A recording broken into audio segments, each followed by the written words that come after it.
Good morning, beautiful creatures! So, tayo ay inanak ng isang simpleng mamumugon at nandito tayo ngayon sa Thailand. Samahan niyo ako, A Day in My Life, Thursday edition. Ayan. So, minadali na guys yung pag-ayos ng sarili kasi it's 6:21 in the morning and 6:25 andyan na po yung sundo namin.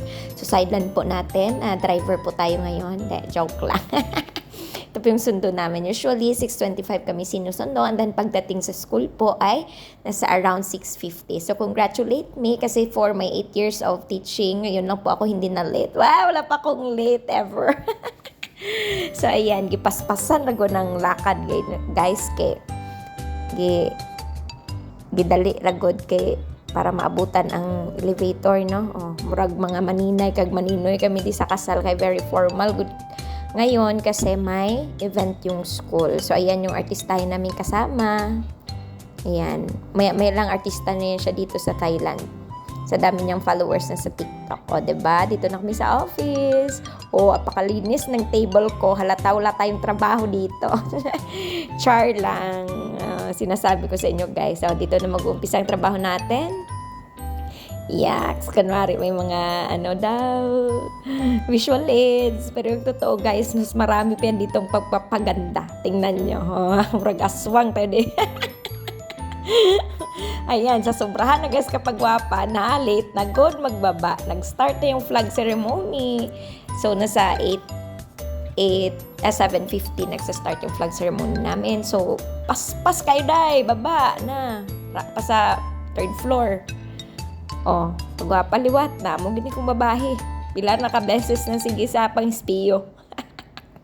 Pag-abot, pas naman ni Watlakat. Okay, ayan. Hi, sir. Pag tumingin ka, pogi ka. Char lang. Pogi nga si sir.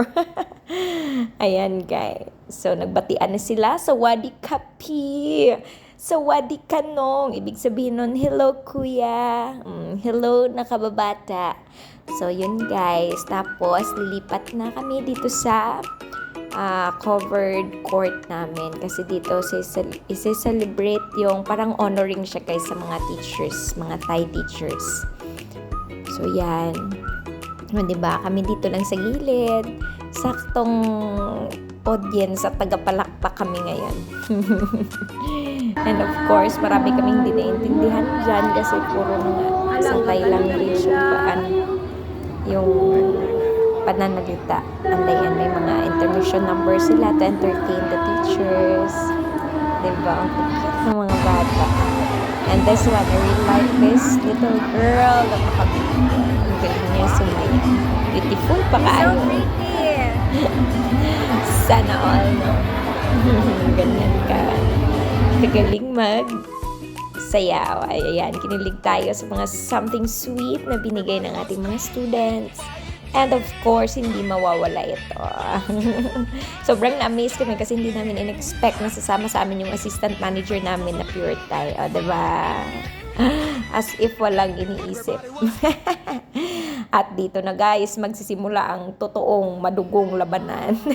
2 hours ako with my grade 6 students ngayon. Okay, so hapon ito, 2:30 hanggang 1:30 to 2:30 until 3:30. Don't forget, grade 6, sige, don't day. forget to write the age. I-enjoy kaayo yung The age. ang lesson. Ayan sila dahil konti lang sila.